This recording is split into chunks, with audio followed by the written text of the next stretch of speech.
Hello YouTubers, and welcome to The Taste.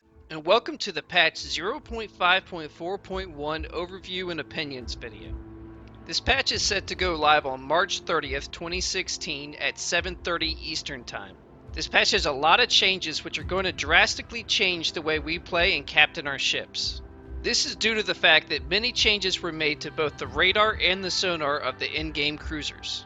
There are also some other significant changes included as well. For starters, the Russian cruisers Moskva and Dmitry Donskoy have been given the repair party consumable.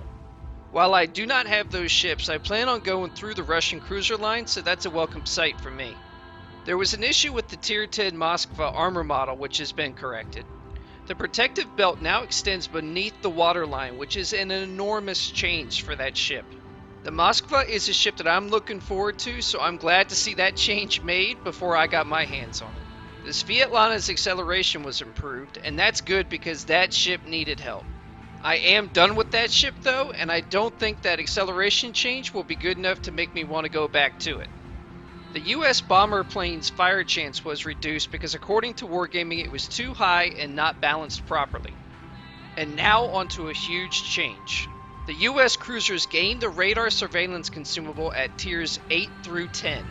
Looking at this table, it appears that the American radar will have shorter ranges but last longer, while the Russian radar will have greater ranges with reduced durations.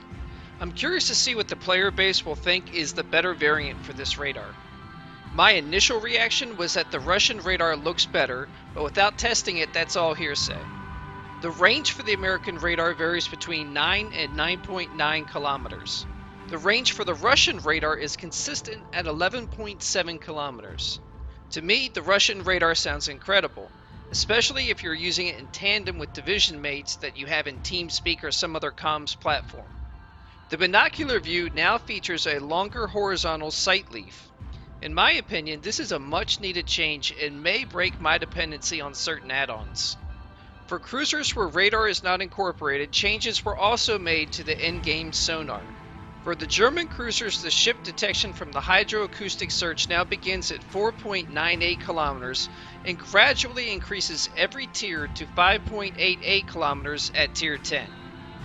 For the German cruisers, the torpedo detection from the hydroacoustic search now begins at 3.48 kilometers and gradually increases to 4.02 kilometers at tier 10. For all the other cruisers, the ship detection from the hydroacoustic search now begins at only 3.48 kilometers and gradually increases every tier to 4.92 kilometers at tier 10. For all the other cruisers, the torpedo detection from the hydroacoustic search now begins at 2.52 kilometers and gradually increases to 3.42 kilometers at tier 10. So what does all this mean? Well, I think that radar will have a big impact on destroyer captains that were fairly accustomed to getting in close and dropping their torpedoes undetected when they're facing ships with radar. The sonar changes don't seem to be as game-changing as the new radar, but they will help lower tier cruisers for sure. What do you all think about these changes? Good? Bad? Are you indifferent? Let me know. I always like to see everybody's take on this, so leave me some comments because I love to read them. I hope that you all enjoyed the video. If you did like the video, please click the like button. And if you're interested in receiving updates as new videos are posted to the channel, please feel free to subscribe.